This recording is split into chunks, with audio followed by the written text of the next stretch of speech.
पटही की चहरबो रे छोड़ा चुपे चापे रे छोड़ा चुपे चापे घर तू रखिया खुलल गे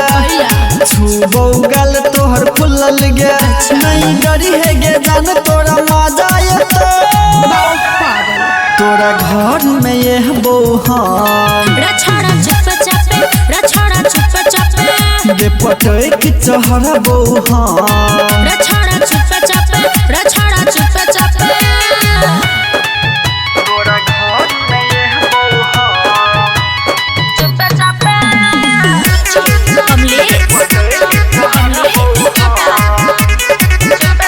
रहते गे रात लेबो ढोरी चाट करबो ने लाज शरम रे हमरो छै मन कर के वैसन देखा दे न छोड़ा अपन दम रे छोड़ा देखा दे रहते गे रात लेबो ढोरी चाट करबो ने लाज शरम रे हमरो छै मन कर के वैसन देखा दे न छोड़ा अपन दम भोर तोहर छौ नरम गे देख के मुड होय छै गरम गे हम अपने खोलियो कि तू अपने खोलबे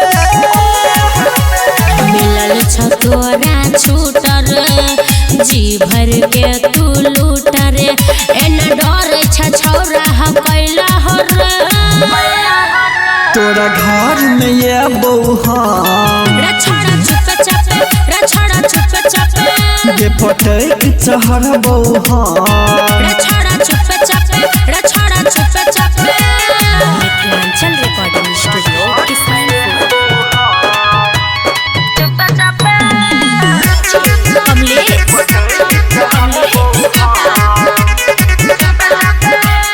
संतोष कुमार ले तो कई बार देखा दे तो अपन ताकत गे रे भोलू राइटर तू एना न कर बिगाड़ देबे हमर हालत रे सुनै छी ने रे है गे संतोष कुमार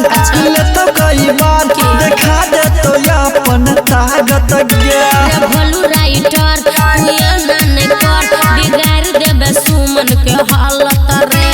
नीचा से छोड़िया चढ़बो गे ऊपर से सब काम करबो गे पूरा रात लेबो पाजा में तोरे छ सब धन रे की करे के तोर छ मन रे जे करे के छौ छौड़ा सब कोले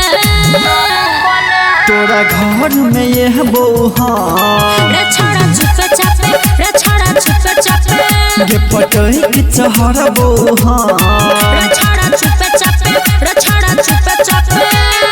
रे छोड़ा गोर बाहर के है मिथिलांचल रिकॉर्डिंग स्टूडियो किसानपुर।